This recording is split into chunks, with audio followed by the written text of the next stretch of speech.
And I will show wonders in the heavens and in the earth, blood and fire and pillars of smoke.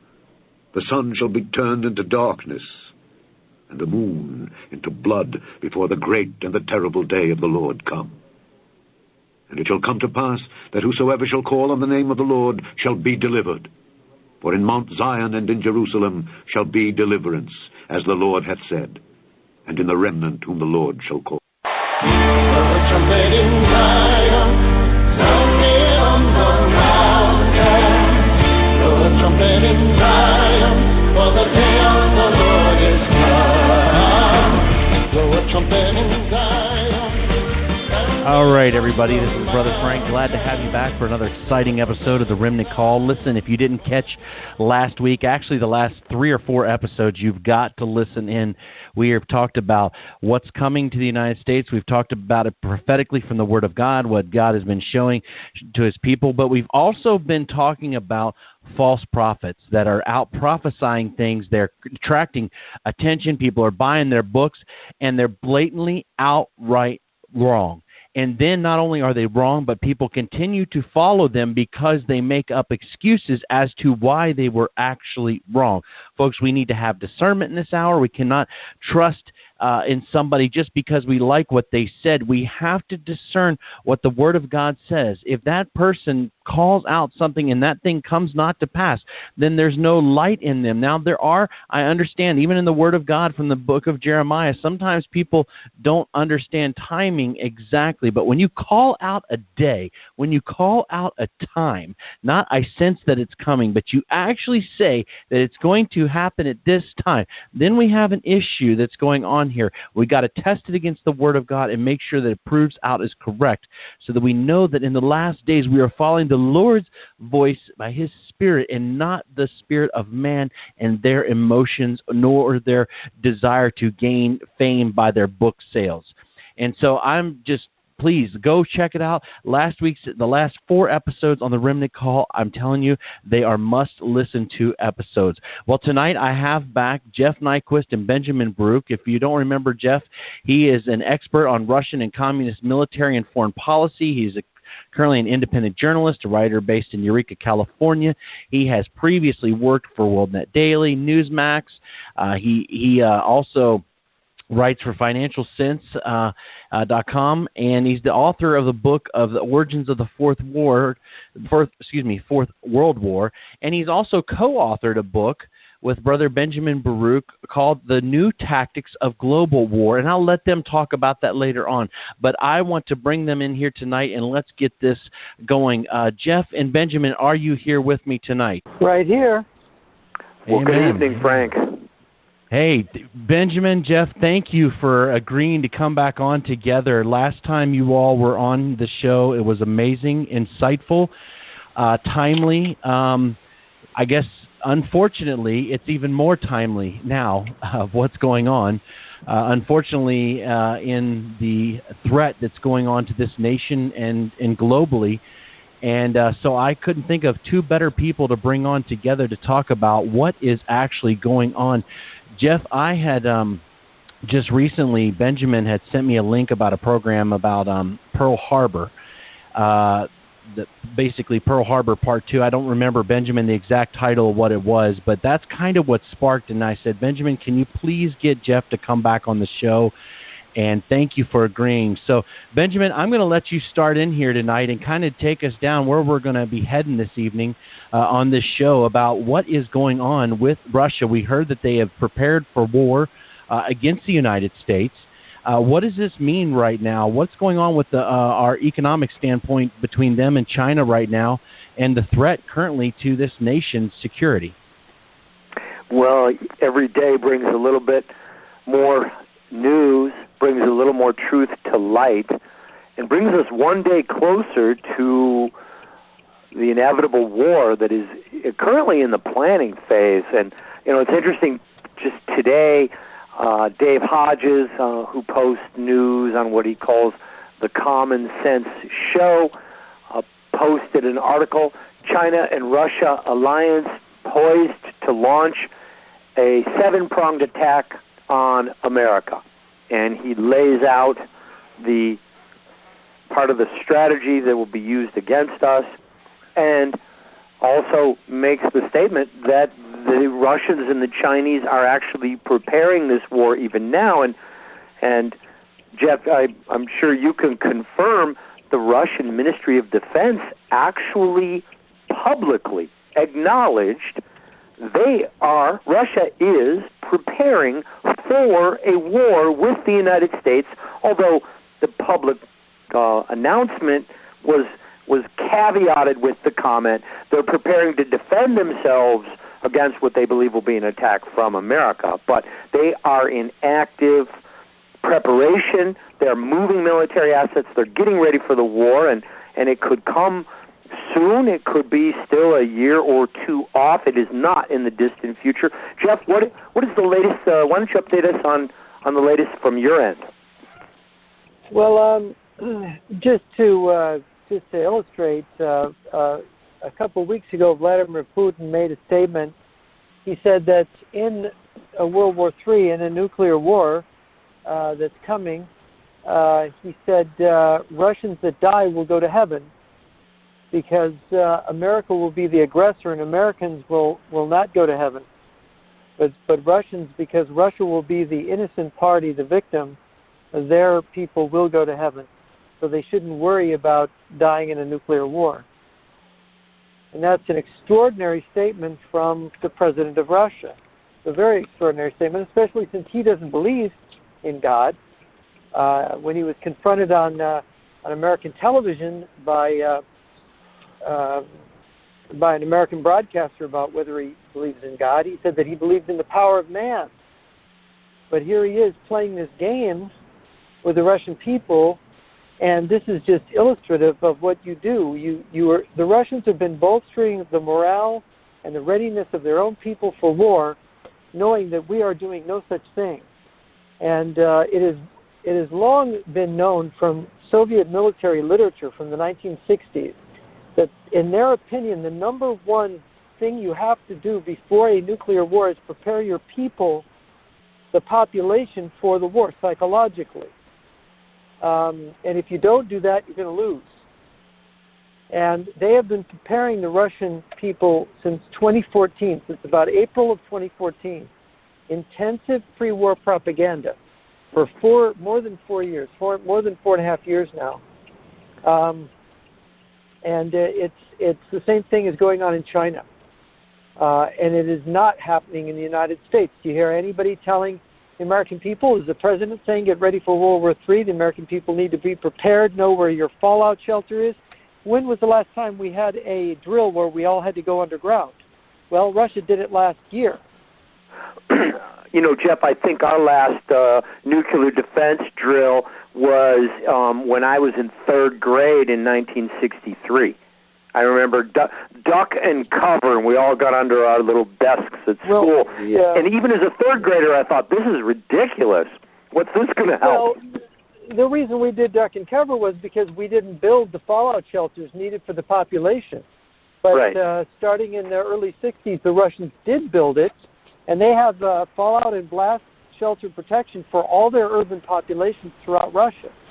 So they can put their entire urban population underground in the event of a war, and not just protection from fallout, protection actually from the blast effects of nuclear weapons.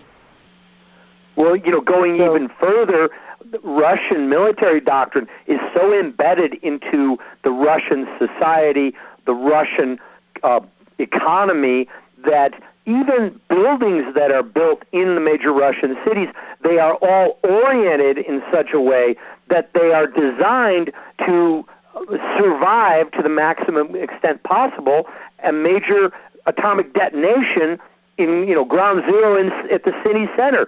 So their building code is taking into consideration an eventual nuclear war. But in the United States, of course, this is all considered impossible. Well, underground parking structures, the subway system, the metro in Moscow, for example, major buildings have blast shelters built into the foundations of the buildings. Those blast shelters have tunnels going out. If those tunnels are covered by debris because of other falling buildings, the Russians maintain special engineering regiments outside of their major cities to, in case people are trapped in the shelters underneath the rubble, to dig the people out after the fallout radiation subsides. So they have made incredible preparations that we don't make at all. And more than that, though, in recent years, they've been rebuilding their military, both their conventional forces and their nuclear forces, and we have not. Our military has kind of been on a path of burnout. We haven't renewed our nuclear forces. We haven't really built fifth-generation conventional weapons like the Russians have, not to the extent they have. And so they have now significant advantages over us. They've got cruise missiles with extended range, anti-ship missiles. They can, in fact, launch a massive Pearl Harbor type strike, not just against one Pearl Harbor, but against all of our military bases, all of our naval bases.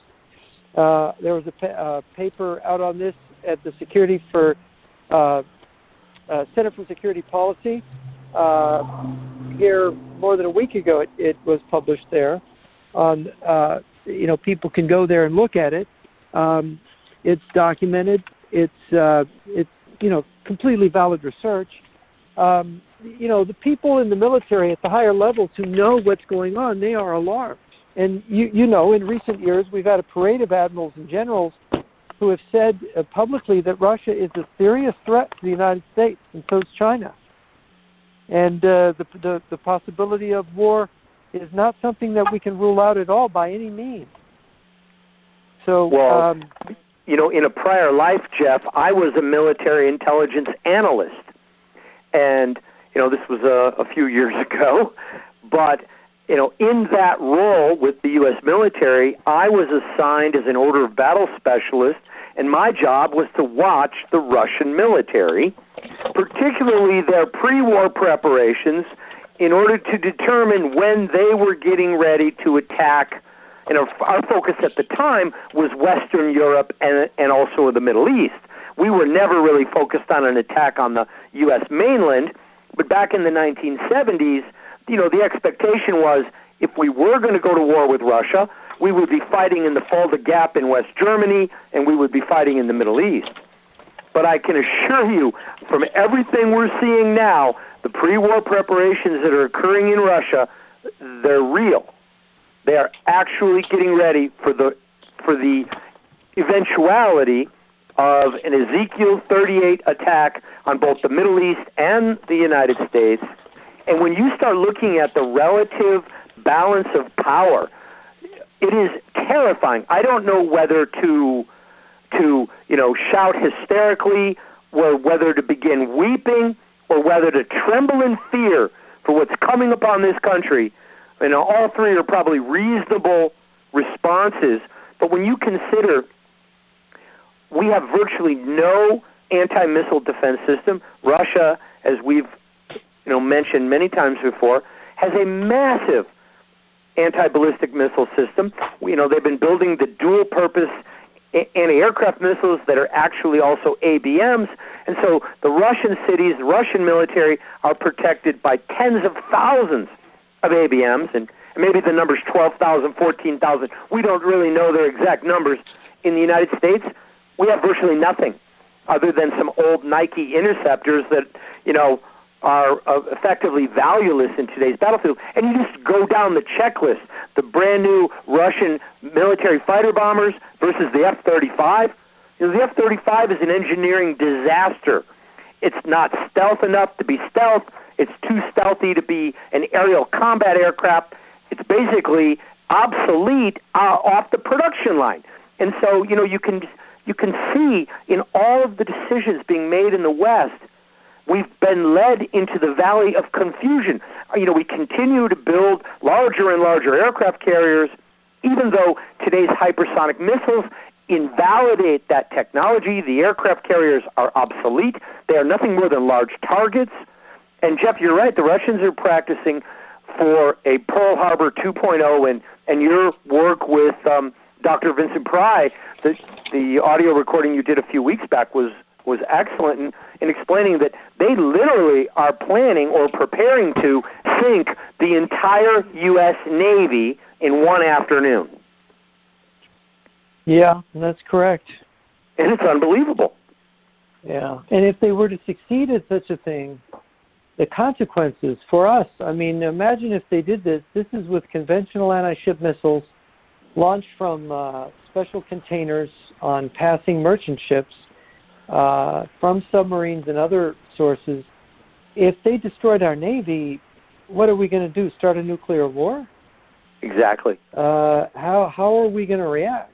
I mean, we don't have fallout shelters for our people. They do. We go to they would survive war, a nuclear exchange. We would not survive a nuclear exchange. And Jeff, what is the current status of the obsolescence of our nuclear deterrent? How reliable are the nuclear weapons possessed by U.S. forces? Well, I can quote former Defense Secretary Robert Gates. When in 2008, right at the point that Obama was elected president for the first time, Gates made a statement, and of course he was Secretary of Defense under Bush and Obama, and he said that within 1 year, and that's November 2008, within 1 year, if we don't get a program to renew our nuclear warheads, our nuclear arsenal will become obsolete. Now, you and can what look did he mean by that? You can find it. It meant that the warheads were becoming degraded, over time. A nuclear warhead has a shelf life. It doesn't last forever. It's like, look at your cell phone. How long are you going to keep the same cell phone before something goes wrong with it? How long do you keep a television? How long do you keep an automobile running? A nuclear How long warhead do you is a keep the broccoli in your refrigerator? How long do you keep gasoline in your garage? Right, everything has a shelf life. And of course, nuclear weapons, already in 2008, since the end of the Cold War, we'd allowed our nuclear weapons manufacturing capacity to lapse. We were not building new warheads. We were not replacing warhead components. We were cannibalizing our nuclear deterrent. We were taking parts that did work and replacing them with parts that didn't. We weren't, you had people retiring from the industry. It takes a big bucks to reboot our nuclear industry, nuclear weapons industry. President Bush, around the time of 2007, they realized they were really in trouble. They saw the Russians were starting to rebuild up. We needed to build up. He asked Congress, you remember in 2006, the Democrats took back the House and the Senate, and they wouldn't budge. They would not vote for any such thing. And that's why, here they were on the outside edge of this U.S. nuclear arsenal going unreliable. And, of course, he made that statement. Obama became president. Obama wouldn't hear of it. The following year, 2009, he made numerous appeals to President Obama to adopt the program, to renew our nuclear weapons. And Obama finally said to him, don't ask me again. It's not going to happen. And, of course, Obama was then promoting the zero nuclear option for America to be an example to the world by giving up its nuclear weapons. Well, that is, if anything, it could be more dangerous. I can't imagine. Why do they think that China and Russia are building them? Do we remember what happened to Japan in 1945? We had nuclear weapons and Japan didn't. What happened? Japan surrendered. World War II ended. That's exactly. very, very, very clear to see, for anyone to see. This is a weapon that you cannot stand against. If you don't have them and the other guy has them, you're done. And this was Obama's plan. Now, I don't even put a benign thing. I don't put a benign interpretation on that from Mr. Obama. It speaks for itself. Anybody who does that, it knows exactly what they're doing. He's not stupid. Right. And the rest of the country is stupid for not waking up and recognizing the danger that their own leaders were putting them in. Right. And now we're in 2018. That was 10 years ago. Exactly. So there's not one new nuclear weapon's been manufactured yet. Not one. So now they did approve. The state is. Trump signed legislation to begin the process of refurbishing our nuclear arsenal, and they committed to, I think, $1 trillion or some huge number. But, Jeff, how quickly will that result in us actually producing new warheads? Well, Peter Pry, who was on that program with me, I've been friends with him for 20 years. I asked Peter that question, and Peter said if everything goes smoothly and the Democrats don't win Congress and cut the funding, there won't be a single nuclear warhead produced until after Trump's second term as president is over, assuming he gets the second term. 2024. 2025. I mean, Trump, if he wins the second term, he'll be president until January 2025. Yeah, right. So after 2024, and that's 6 years, 5-6 years from today. And, let's just, I was a battle specialist. My job was to analyze, the balance of forces and at what point are we at risk of losing. And let's just do the simple math on a nuclear exchange today. If we were to receive a first strike, we would see our air bases eliminated. Probably the Tridents would be gone as well. Maybe one Trident survives. Maybe America can launch 100 missiles in response. But with the obsolescence of the arsenal being post the engineering lives, we're now talking about warheads that are effectively pushing 20-plus years. And so the high risk of failure, in effect, they turn out to be duds. Let's say we get 100 missiles off. Russian ABMs succeed in knocking down 70% of them, so 30 missiles get through. Well, right, something like that. Isn't that what we're looking at? And then most of those are duds. Well, let's discuss this in a little more detail so people can understand it a little better. As you know, there's three kinds of nuclear delivery systems. There are submarine-launched ballistic missiles, so submarines, boomers, big submarines that have intermediate-range nuclear missiles on them, can fire them from deep under the ocean. They're sitting around in the oceans waiting to launch their attack. They've been considered the most reliable deterrent, but they really aren't that reliable. It's not that the enemy can necessarily sink all the submarines. That might be a difficult proposition. It's because the submarine commanders don't have the codes to launch on their own. They have to receive the code from the president or from the missile command, from the command structure. They're called permissive action link codes. And the problem is that if we suffer an EMP attack from North Korea or Russia, there'll be no way to send that codes. And even if we don't get an EMP attack, if you have nuclear missiles striking at the U.S. bases, and basically the aircraft that can send the signals can basically carry the signals to the submarines that have those ultra-low frequency capacity. Those airplanes are based in, and they're not alerted, and they're in a single air base.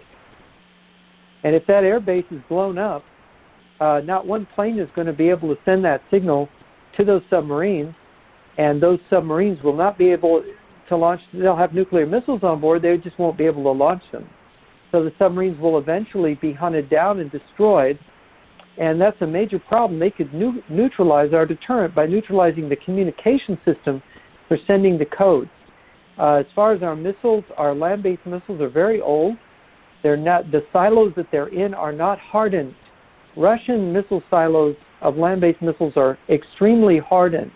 Ours are not. They could actually use air bursting, and Peter Pry has written about this, to destroy the missiles in their silos. And there's a name for it. I can't remember what it's called, but it's a technique used to prevent bomber fratricide, which is you don't want to necessarily ground burst against nuclear missile bases because it throws up fallout up into the atmosphere that then is so intense and hot it kills your bomber pilots that come in to finish off the targets you miss with the missiles. So basically, you've got, with the kind of attacks where they can blind satellites with directed energy weapons, lasers, where they can use anti-satellite, other kinds of anti-satellite weapons, and send a missile attack in before we even know we're under attack, and destroy bomber bases, destroy missile bases, destroy communications.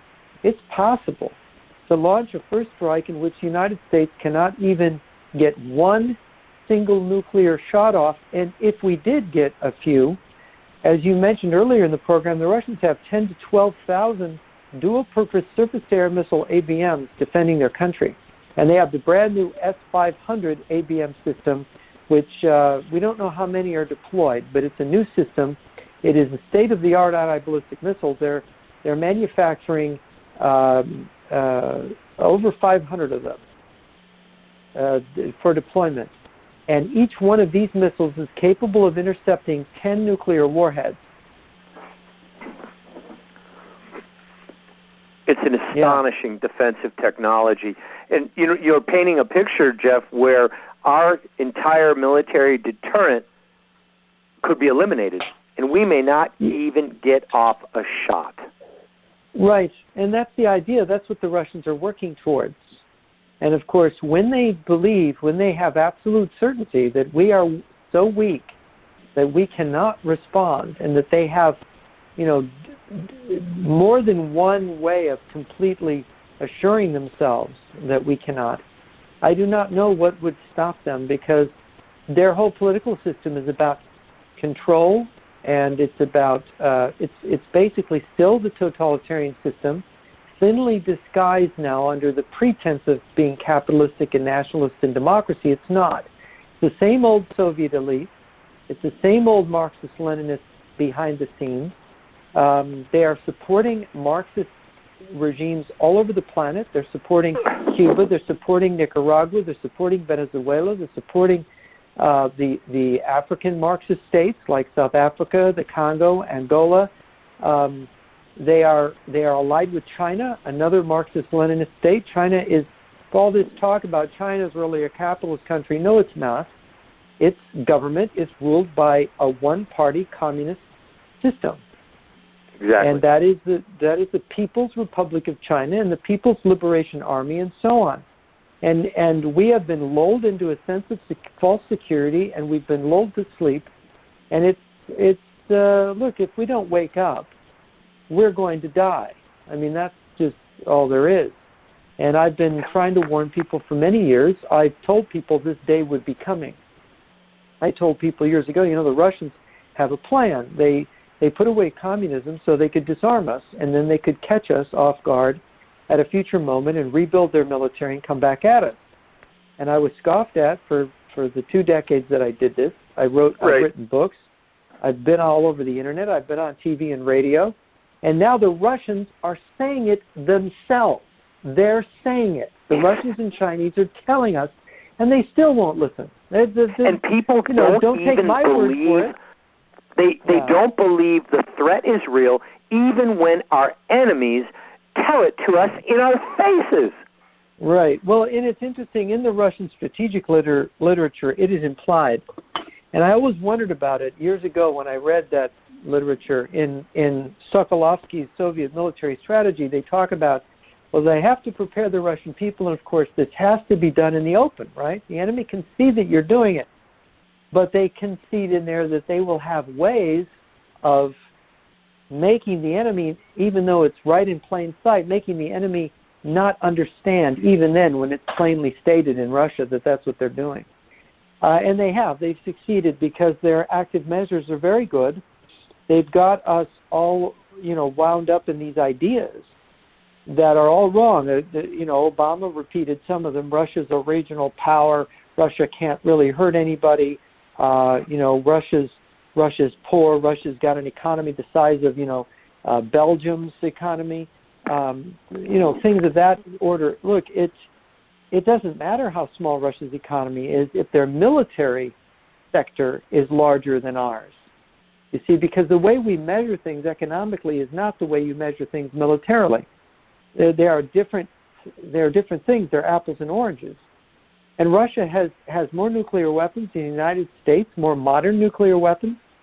They have now, I think this year they've exceeded the number of they've got more warships technically than we do. Of course, they don't have the great big aircraft carriers, of course. Well, they do. They have at least one aircraft carrier, but that's functioning. But that's not really the true weapon of the future. Aircraft carriers are sitting duck with supersonic missiles flying around. You get a supersonic missile. Yeah, with the kind of giant warheads they can put on things, they can split an aircraft carrier in half and sink it in a few minutes. And they can sink the entire carrier battle group in a few minutes. Well, given the new technology the Russians have developed, look, they've got.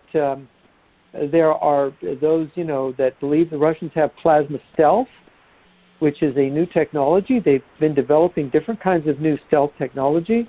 They have, of course, new kinds of cruise missiles. They're developing a nuclear-powered cruise missile that can go around the world, I don't know how many times before it runs out of fuel, and it can be it can decide it could be headed towards Los Angeles, and midway they can go, let's blow up Buenos Aires, It can change course, and it can go all over the world, and it could cruise around in a circle before they decide what to do with it. And you really can't intercept it because it flies below the radar, it moves at supersonic speed, and it can carry a nuclear warhead or a conventional warhead. And of course, it's a carrier killer, or it could be a city buster. So imagine these kind of weapons are developing. You got to ask yourself, if Russia's so poor and they really care about their people, why are they doing this? Why are the leadership of the country, who must be psychopaths to do this anyway, why are they building these weapons?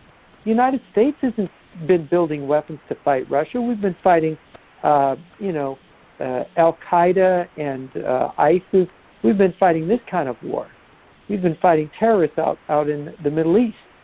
We haven't been fighting large armies or preparing for that. Saddam Hussein's army was kind of a joke. We wiped it out in a matter of days. These are fifth-rate armies. We've been fighting there, wearing out our military, wearing out our men, spending trillions of dollars. Meanwhile, our military equipment has been compromised. We've worn out a lot of planes and helicopters, and some of our best men have been worn out. They've been wounded. They've been psychologically hurt by their service overseas in the terrible, prolonged war. Was that a diversionary war? Were we lured into there to weaken us, to divert us from paying attention to the real threat, which is Russia and China? That was part of their strategy all along, and it was publicly confirmed by a number of defectors, as you well know. I think a lot of people also don't realize that the degradation of morale that occurred in the U.S. military as the Obama administration began using the military for social experimentation, for gender change operations, and for, basically the promotion of the LGBT agenda. Russia is training a military to fight. We're training a military to dress up like women. And, for the true soldiers, the true patriots, many of them resigned. They retired in disgust. They couldn't be part of it. And so, we have degraded the force capability of the U.S. And Jeff, you shouldn't be frustrated by the fact that none of us were able to wake up the sleeping Americans, because the Lord in Jeremiah chapter 51, verse 39, he says, I will make them drunk that they may fall asleep and sleep a perpetual sleep and not awaken, says the Lord, and I will bring them down like lambs to the slaughter and like rams with he-goats. How is Sheshach, which is another name for Babylon, how is America Babylon taken? How is the praise of the whole earth utterly surprised? How is America become an astonishment among the nations? And the people here, they have been told we're the only superpower in the earth, and yet with all of our supposed superpower, after 17 years, we can't pacify Afghanistan. No, of course not. And, the idea that what were the Russians doing in Afghanistan the whole time earlier? They were actually developing those forces that we came in and fought. We were spending money on the Mujahideen, and they already controlled the Mujahideen with agents inside the Mujahideen. We fell for a trap there too. So again, their strategy prevailed over ours. And they've been playing chess with a very long-term view, and we've been playing checkers with about a 15-minute attention span. Yeah, well, we don't have very good strategy here, and we've been fooled. We really have been fooled by them.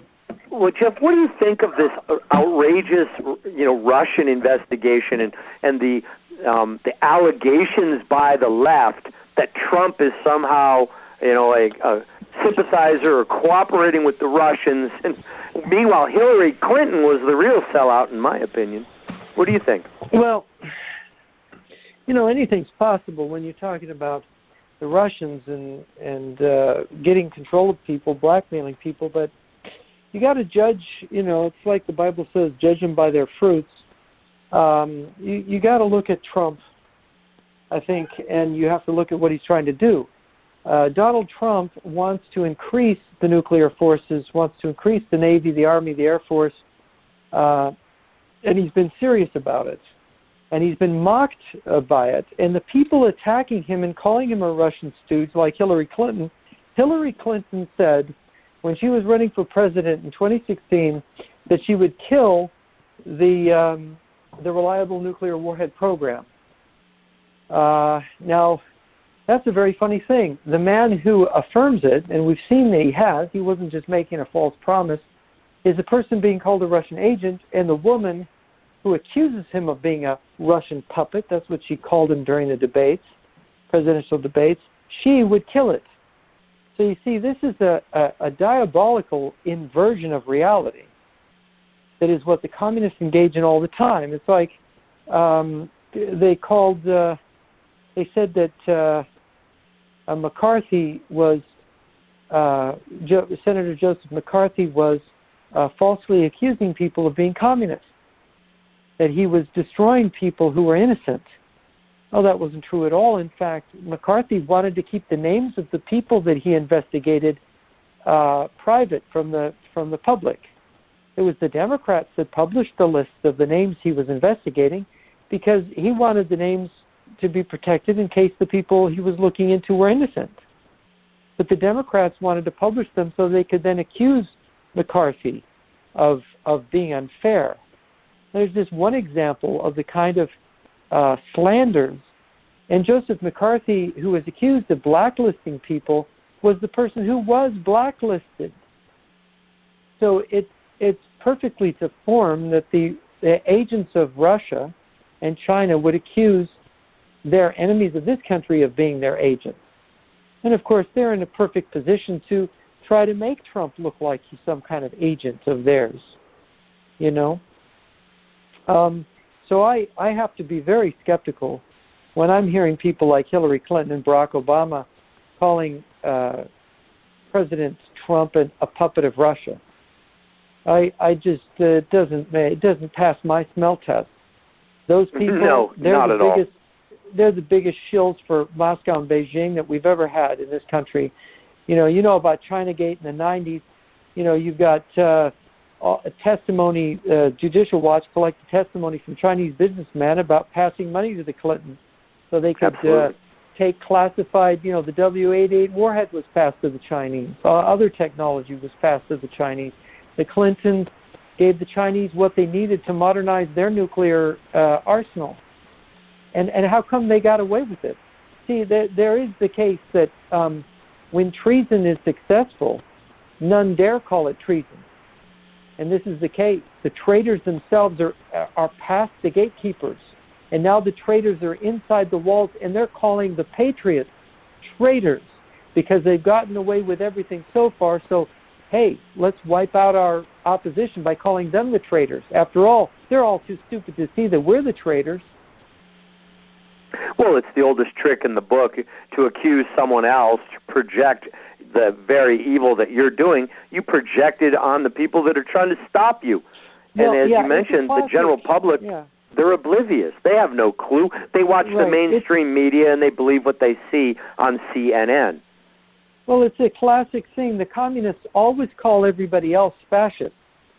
But the reality is Joseph Schumpeter pointed out in the 1940s, that communism is fascism. So they're just, it's amazing. They accuse everybody of doing exactly what they are doing. they accuse the United States of being an imperialist bully. Well, they've always been the imperialist bully. The United States is the country that's trying to prevent them from taking over countries. And the thing is, the propaganda against the United States. We are supposedly there's only so many Fords and Chevys in the world, and the Americans stole them all, right? I mean, we're supposed to be the great thieves of the world. What have we stolen? We're giving away everything to everybody. It's really quite the opposite. And we get a President Trump, who wants to change that trade balance. How would you figure he's a traitor with what he's done with the trade? He has boosted the economy visibly, where Obama had dampened the economy with strangling it with regulation and with very bad trade deals. I mean, all I can say, whatever the faults of Mr. Trump, and every human being has faults, whatever his faults, lack of patriotism and treason are not among them. Yeah, exactly. Well, clearly our enemies are preparing for war, while our own countrymen, they are all asleep. And the Scripture says they're not going to wake up. Given that that's the reality that we're witnessing in the real world, and, you can be confident that is not going to change, you're not going to hear anything in the mainstream media about the growing threat of World War III, but nevertheless the threat grows by the day. Jeff, I know we don't know the timing of the Great War, but in your opinion, how close might we be? How much time might we have left? Well, it's impossible to know because the Russians are very secretive.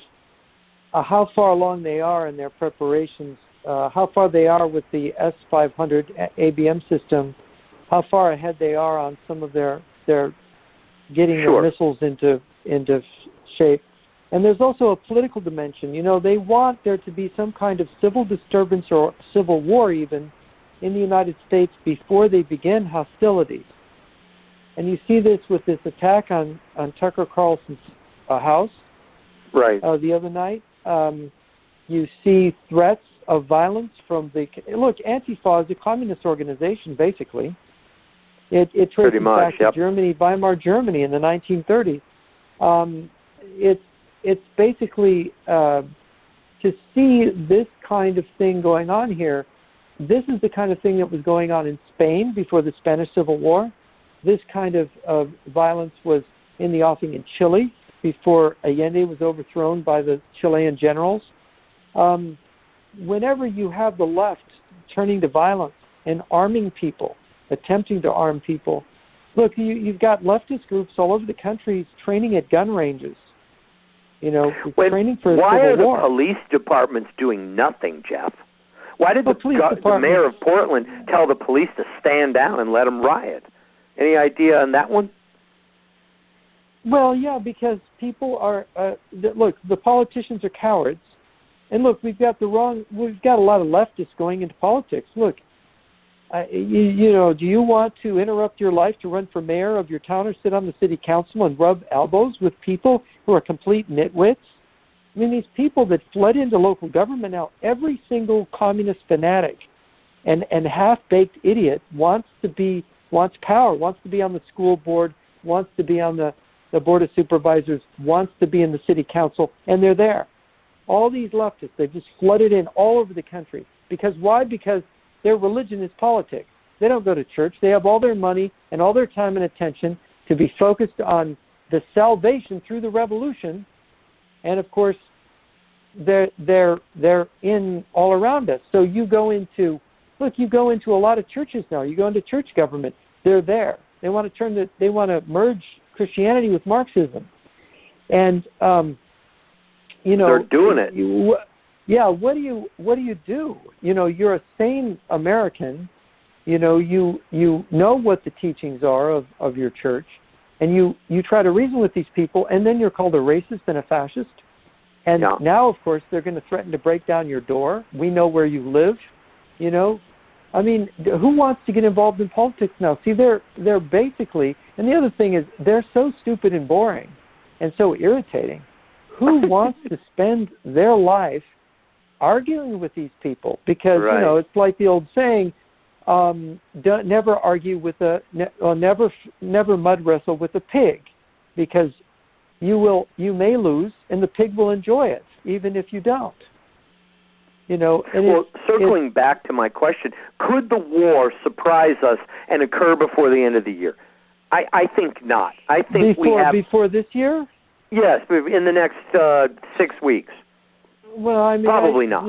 It's like the joke is never make predictions, especially about the future, right? I don't know. It's possible. I'm following what they do, and one thing you have to know about the Chinese and Russians, they are very cautious in their strategies. They do not want to do any sudden moves. So everything they do is sort of signaled and prepared, and it is also politically prepared. They do not see military moves as something separate from political moves. So you're going to see in their political strategy the kind of structure that they're building. They're building a political structure that within which a conflict can occur. You see, and you can kind of see that already. I mean, look at, for example, the accusation. Here's an example. The accusations against Trump. Why is that? How is that significant in terms of what we're talking about? It's because if you're preparing a war, psychologically, the very most damaging thing that you could do to the other side is make the soldiers and the people of the other country question their commander-in-chief's loyalty just before a war, right? So that by calling look at, they're hammering away. Trump is maybe involved with the Russians. Trump is maybe, won the election. The Russians got him in there. So wait a minute. The Russians are preparing for a war, and an accusation has been made against, for the first time in the history of America, a president has been accused of being a traitor. I don't think that we've ever had this before. So suddenly, the first time in our history, the President of the United States is said to be an agent of a foreign power, right? And it's right. Not just, there's some people, smart people who said that about Obama, but not the mainstream media. I mean, on CNN every night, they're hammering away at this. I mean, this is mainstream media, big-time thing, and they're not letting it go. They're like a dog with a bone, right? They won't let go. Where is this? Right, and there's no evidence for it, by the way. There's not. You've got the special counsel. They've been investigating it's coming up on 2 years here next year, and they don't have nothing. They have nothing. They would have brought it out by now if they had anything. They got nothing. Like they said, it's a nothing burger, right? Well, why are they doing it? It's psychological warfare. They're not doing it because they can prove anything. They're doing it because on the eve of a war, which they think could happen any time, and now we're talking about timing, they're preparing this psychologically to break our will by insinuating that our leader is owned by them, you see. It's quite clear that's where this is coming from, ultimately. It's brilliant, Jeff. You've got to at least recognize the genius of our enemies. Right. Good strategy is, and this is, again, and this is only one political structure they've built. The other political structure they've also built is this idea that we're fighting Muslim terrorists, that our real enemies are Muslims hiding in caves somewhere in Pakistan or Afghanistan or in northern Iraq somewhere. And the fact of the matter is that all the terrorist groups that we've been fighting have some history or other of being connected to Russia, including Al-Qaeda.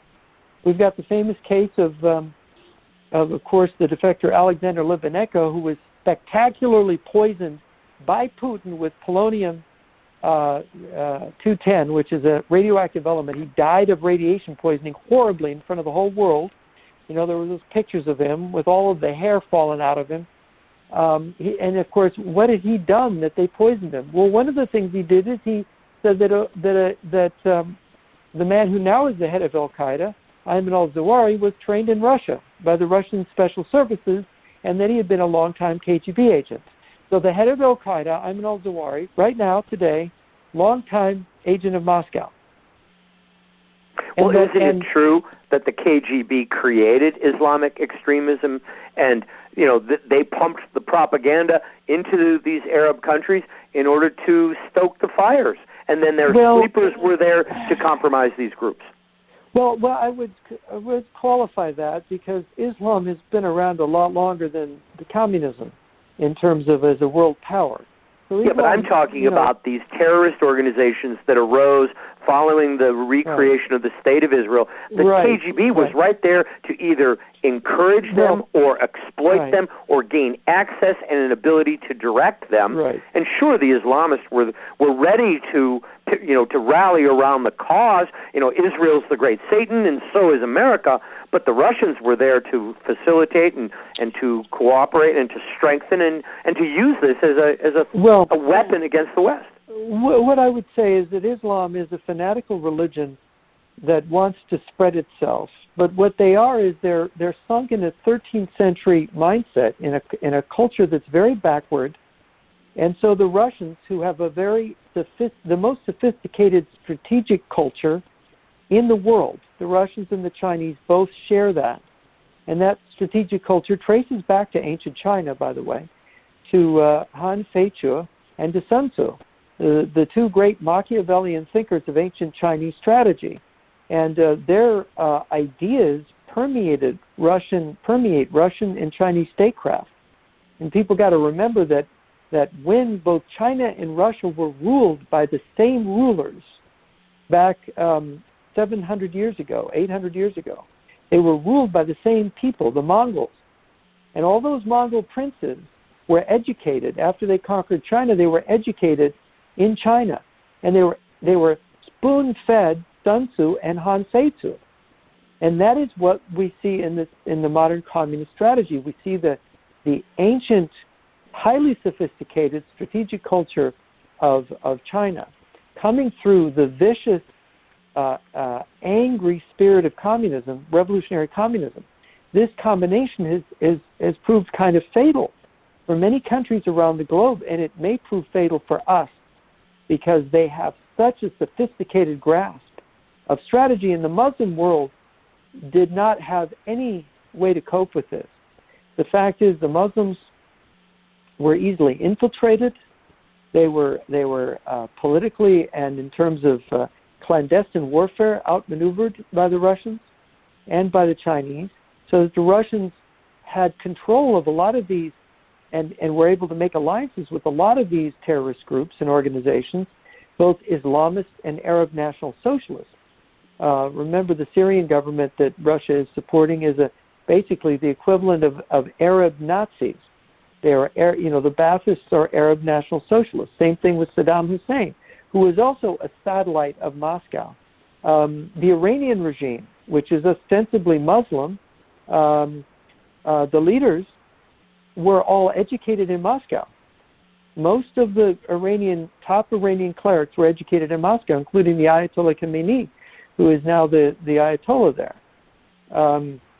So when you look at this and you go, the tentacles from Moscow and the tentacles from Beijing stretching all over the world, they're having a counter-revolution in Brazil against communism right now.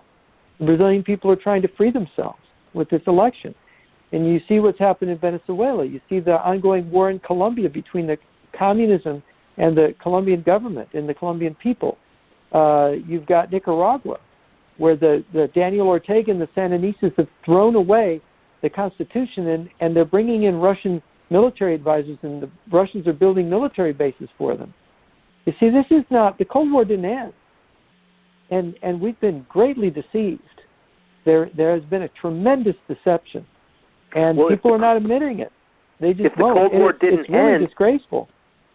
Jeff, if the Cold War didn't end, then did we not win? Of course we didn't. I'm laughing. But the American people were told we did win the Cold War. Well, you see, it was very satisfying for conservatives to flatter themselves with that conceit. But they did not understand what they were seeing. They were seeing a transformation. It's called change of formation. Napoleon had this idea strategically that the way to win a battle was to change up your formation in the middle of the fight.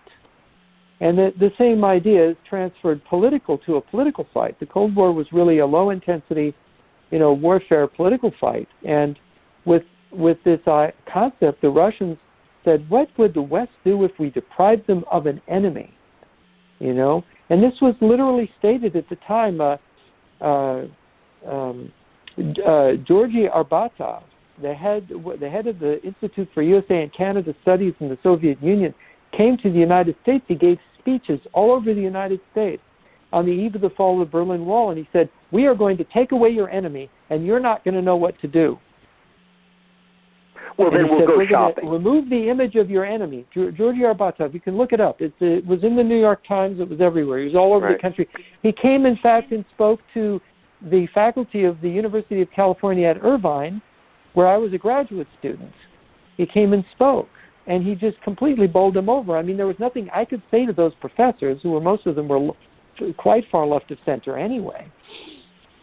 And what was their reaction? Jeff, what was their reaction to this information? Did it just go over their head? What did they do? Well, they thought the socialist paradise of true social democracy was going to arise in the former Soviet republics, and that the Cold War would be over, and the West would, the people like Reagan and the American right would not have a hobby horse anymore. That if you remove communism, the right in the United States wouldn't have a leg to stand on. It was an attempt to destroy. And really what we've seen is look at what has happened to conservatism since the fall of the Soviet Union. One of the things conservatives stood for was opposing totalitarian communism. You remove it, they declare victory. What happens? Well, the next election, who wins? A Democrat with a history of far left associations, Bill Clinton. See, they did by losing is they opened a way for the left to come into power in different Western societies, and for the communists to flood into government. Where before they'd infiltrated the government, sure, but now they were able to. Look at Barack Obama, trained by Frank Marshall Davis, a Communist Party USA member, trained him, and he's president of the United States for 8 years. Who do you think he put in the Justice Department? Who do you think he put in the Pentagon? Who do you think he put at the FBI? Why do you think we're having these problems we're having right now? Yeah, the deep state is actually very black. Or I guess you could say they're the red. The deep state, let me make the statement about the deep state. The deep state is the communist penetration of our government. The deep state is the communists, and the communists are the deep state. That's very simple. It's very clear, and everyone should get that down. Yeah, Absolutely. now I would add the perspective that, the satanic elements are fully embedded and working, hand in glove with the communist organizations. And in fact, in many ways, they're one and the same. Yeah, well, the communism is look, who is the first revolutionary? Satan, right? Yeah, Lucifer was the first communist. He was the first revolutionary. He was going to overthrow God. So what do you got in the communists? What is it all about? It's all about overthrowing the given order of the universe. I mean, they would say of the world, of capitalism, but capitalism is the natural, God-given economic system. That is what, if you don't, as Ludwig von Mises pointed out, if you don't have capitalism, you're in the Stone Age, and you don't have anything. You could go back to the feudal system, and the royal families could own the means of production, and the population could be the serfs or the slave labor, which is essentially what communism represents in its full. Well, of course, Satanism is a lie, and so what the communists are offering is also a giant hoax. Of course it is. When a Satanist, think of the snake in the Garden of Eden. Think about that. What did the snake say? What did the serpent say to Eve? Oh, surely you won't die if you eat the fruit of the tree of the knowledge of good and evil. You'll be like God, right? Yeah, you'll get a promotion. You'll be a God. You'll be equal to God. That's really the swindle. And you see, because by the communists claiming there is no God, they are saying, well, we are going to be God now, and we're going to steal God's office away from him, and we're going to remake the universe. We're going to remake it in our image. And you think about anything more blasphemous, anything more satanic, well, it's pretty hard, really. It's the political, it's sort of, you could say it's political Satanism, really. That's exactly what it is, Jeff. It's a political system that is organized basically on satanic principles. Yeah, and I mean, one of the great epic poems of the English language is John Milton's Paradise Lost. And John Milton has an extremely profound depiction of Satan. And he has this quote that Satan says after he's been thrown down by Michael, the archangel, into hell. And Satan says, it's better to rule in hell than serve in heaven. And that is what the communists always do. They make hell on earth. And they say it's better to do this than to go along and have a good place, a nice place like America. And by their false promises, their lies, their underhanded dealings, the devil is the father of lies, right? Well, look at what the communists are. The communists lie even when they don't have to, just to stay in practice. Vladimir Putin says, I'm not a communist. Oh, but I kept my party card. And then when the International Festival of Youth and Students, one of the largest communist youth organizations on the planet, comes to Russia to celebrate the 100th anniversary of the Bolshevik Revolution last October, he's the keynote speaker. And Putin says, I am behind you. I am for what you are for. You can go on YouTube and you can watch Putin's speech. Putin is speaking before 30,000 communist youth, and he's telling them that he is with them. So when Putin meets with our press and our people and says, no, I'm a nationalist, I'm a capitalist, and he fools all these people, it's like, wink, wink. And you'll see that Putin actually winks. He'll go look at the camera and he'll wink. And who's he winking at? All the communists all over the world who are enjoying the inside baseball there. That he's tricking the stupid capitalists and their leaders. Yeah, I mean, this is something, I've watched this for years, and I thought, well, this is the analysis, and could I be right? And, in the last several years, it's like, no, I can't be right.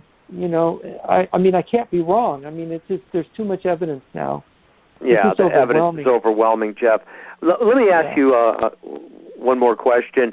The Christian right, which represents, a whole amalgamation of different Christian groups, they have really anointed President Donald Trump, and so many of these so-called prophets have come forward, and it seems like the majority of Christians have jumped on the Make America Great Again train.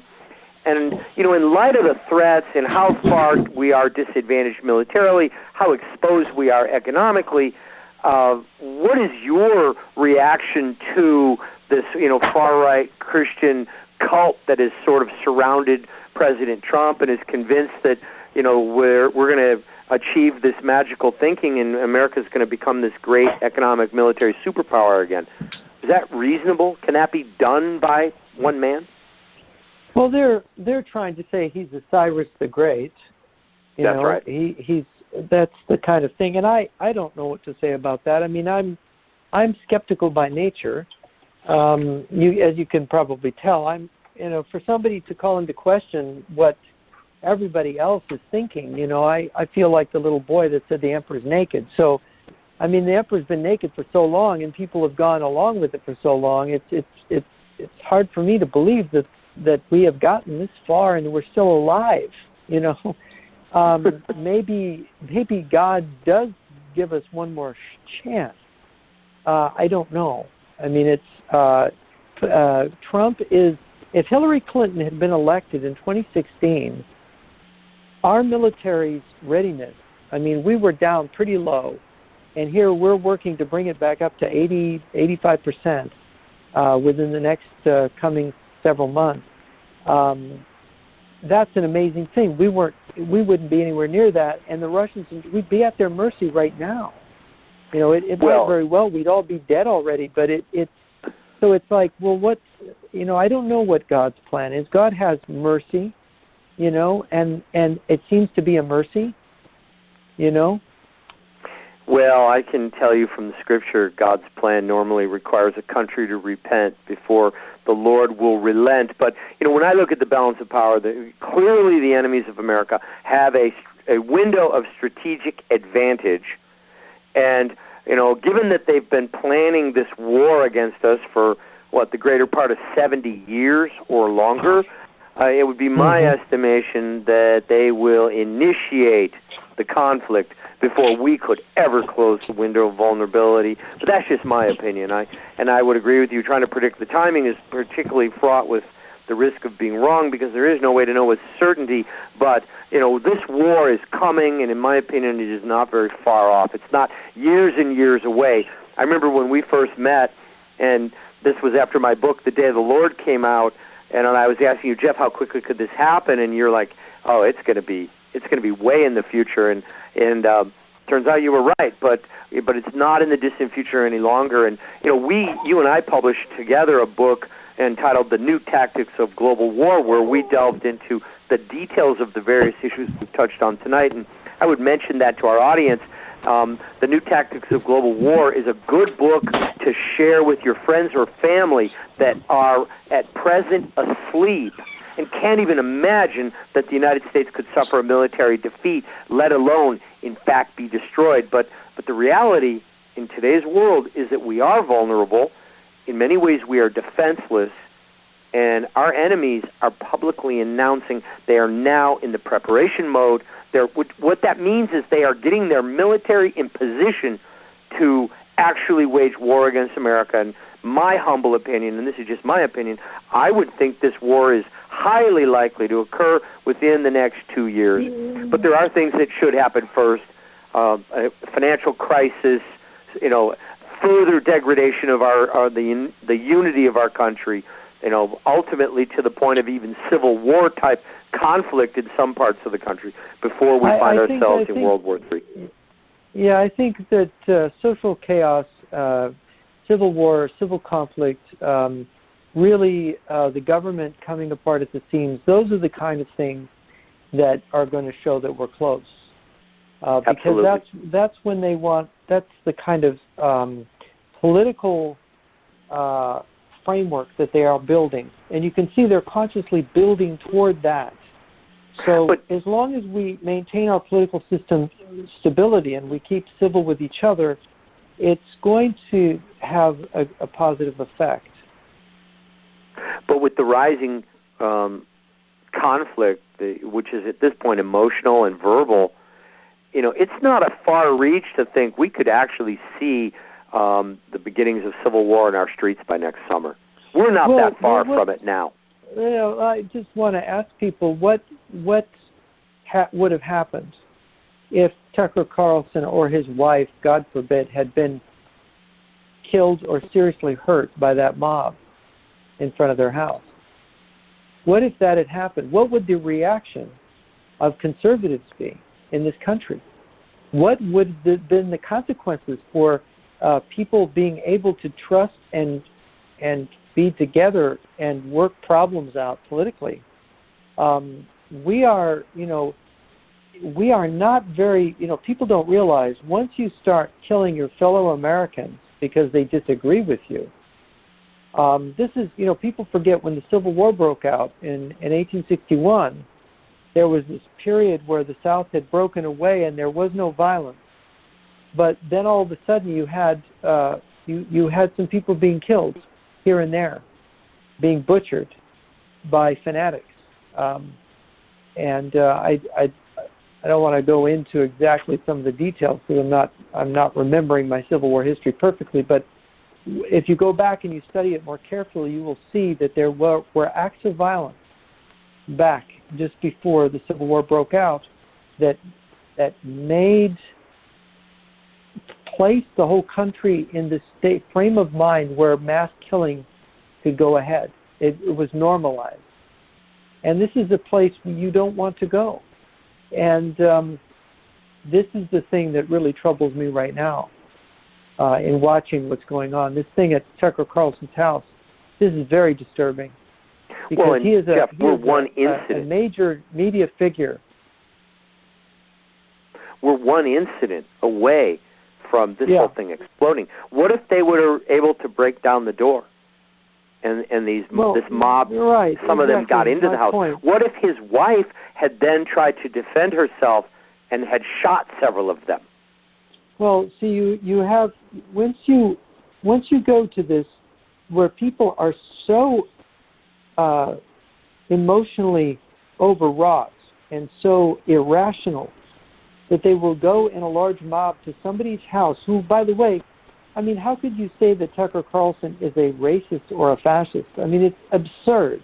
It's completely crazy. You have to be completely crazy to think that, because there's not one shred of evidence that any of that is true. There's no reason to think that. You have to be an indoctrinated nut to even go there.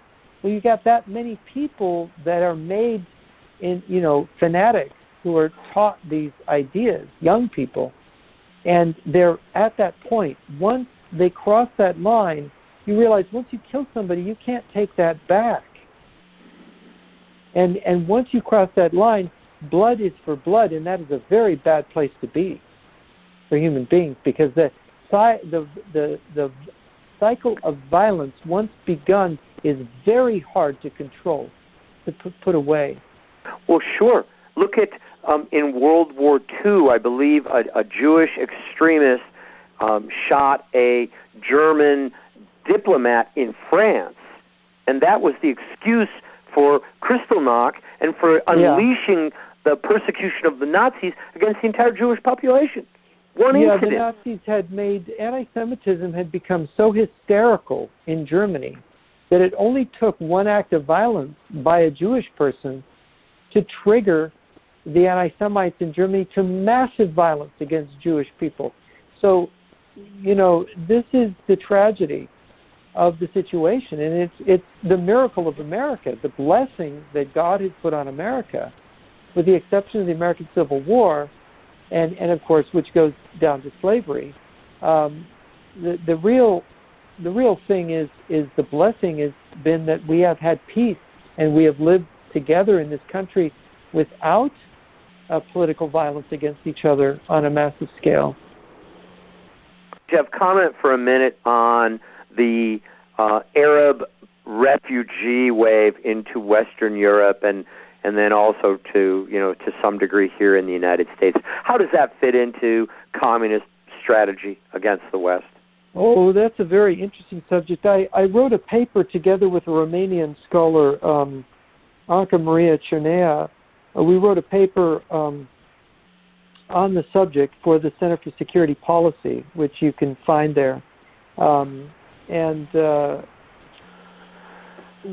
I would say is that you have to understand the politics of Europe, that real fascism, that is National Socialism, is alive and well in Europe, especially in Germany and Austria, and fascism in Hungary and other places, and even in France. And that you have this, remember that Gorbachev, maybe both of you will remember this, that back in 1986, 87, Gorbachev, the last, General Secretary of the Communist Party Soviet Union, and Edward Shevardnadze, the Soviet foreign minister, both spoke of the one common European home. You remember that? And they talked about Europe from Vladivostok to Brest.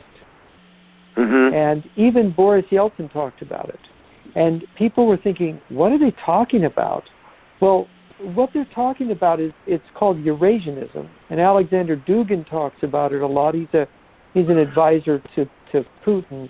And what this influx of refugees is all about is, if you flood Europe with Asian refugees, Muslim refugees in particular, African refugees, you create an ethnic crisis in Europe in which the latent ethnic nationalism, or white nationalism, by the way, there's no such thing as white nationalism except as a concept, because there's never been a white nation, right? France isn't a white nation, it's a French nation. Okay, so our idea of nationalism, European nationalism, there's all these, 20 whatever countries that make up Europe, and they're distinct ethnic groups that make up these countries. Well, if you look at what they're doing, they're inciting the right, the ethnic nationalist right, but they're linking, those parties are, if you look at them, their leaders are linked to Moscow, and many of them, and Moscow is cultivating them. And it's trying to cultivate them with the aim of linking them together in a European white nationalist way. That is, Russia is promoting white nationalism. And say, why? Why would the communists do that? Well, if your goal is a global communist government, white nationalism is a stepping stone to global communist government. White national socialism, why? Well, you can't get everybody to live happily in one country. I mean, look at how they don't want to live with Muslims. But if you make them live with Muslims, they'll realize that they're all white people, and they'll combine, and then you'll have what Gorbachev talked about, Europe from Vladivostok to Brest, right? The one common European home, all white people under one giant socialist government, under Moscow. See, that's really what that's all about. It's called a provocation. It's a classic strategy. And the fact that the Russian allies in Syria was the one bombing those homes, driving those people into Europe. The Russian mafia and the Russian special services were involved in helping moving, and the Iranian services in Turkey helped moving those masses into the heart of Europe. Millions of refugees not only paralyzes Europe as in terms of being NATO, not having the money to rearm, but it also created this new political tension where the Russians can use the new European right, the alt-right as we call it, as a weapon, combining it with the far left in Europe to create a new Europe, which is united with Russia. And that's their long-term game in Europe. And sadly, it's all working perfectly. Well, it does seem to be working. And if you look at the right, I have German friends who are just astonished because they were German patriots who were anti-communist and anti-Moscow. And now they're surrounded by, there's this new nationalist movement in Germany, and they're pro-Moscow and pro-Putin. And they're shocked and aghast. What do? They can't get a word in edgewise. You see? This is what's happening in Europe. And the Russians are there modulating this. They throw in the refugees, and it rises the right, and they control those right-wing parties because they prepared to control the right in Germany and Austria and France, so that you've got people like Le Pen praising Putin, people like the German right praising Putin. You've got a real situation in Europe where suddenly the Russians have the possibility of controlling the communist left and the National Socialist right and destroying the middle completely, getting rid of it. And this is called convergence. This is actual strategy. They call it convergence strategy. Well, hey, Benjamin and Jeff, we got about 9 minutes left here, and just wanted a few things. This has been obviously an amazing information download, overload. I really appreciate it. Jeff, how can people, though, follow what you're doing? Because I know there's a lot of people asleep out there, but there are a remnant. There are a group of people that are awake. How can they keep up with what you're doing right now? Well, I write for. They should get Epoch Times, EPOCH Times. Epoch Times is a traditionalist, anti-communist newspaper. I write for the paper. It was originally conceived by anti-communist Chinese who had escaped from communist China. They brought on board American conservatives and Christians, and you could see it as a kind of global coalition to try to explain why communism is so dangerous and why it's so destructive, and try to build a coalition of peoples to combat it. That's one thing they can do. My website is jrnyquist.com. There's a lot of resources at my website. There's also on Amazon. You can buy my books, Benjamin's books, the book we did together, The New Tactics of Global War. The New Tactics of Global War is kind of a really important overview. It gives you all the elements in terms of strategy and the setup of this current global political situation. And so I tell people, if you want to get the overview, get the book, study the book, get to know the information, and it will teach you. But when you learn this, you will be able to know how to read the newspaper, because when you read the newspaper and you understand, you'll go, aha, I understand now what is going on in these news stories. It's like a key that opens up, the understanding. So I think that's important. People need to be aware, because if you want to protect your family, if you want to protect yourself and your business and your friends and your church and your community, and I think it's a very masculine thing. God gave us the desire to protect our wives and children and our community. It's sort of our duty, sort of one of our functions, and it's a way to do it. You need to be informed. You need to be a citizen. I agree with that. It's better to know. When you know, you can make plans. When you know, you're not shocked. It's when you're caught by surprise that it rocks your world to the very core. Talking about bomb shelters, I do work IT all over, and I work in radio stations, and I walk in there and remember they still have the old bomb shelters built back from the 50s when actually people did begin to prepare. And it's amazing. I would say to everybody out there listening, you need to make your bomb shelter immediately in Jesus Christ, because that is the one thing that the poorest of poor can do to prepare, and that's be ready, and that your salvation is assured between you and the Lord. Benjamin, also tracking you, and Benjamin, I know Facebook's not your thing. Social media is not your thing, but it's becoming something that you are partaking in. And Benjamin, I have been told, not asked, told, to remind our audience how they can follow you now on Facebook and on your website. If you could talk about that for a moment, because Benjamin, there are a lot of people interested in keeping up with what's going on with you.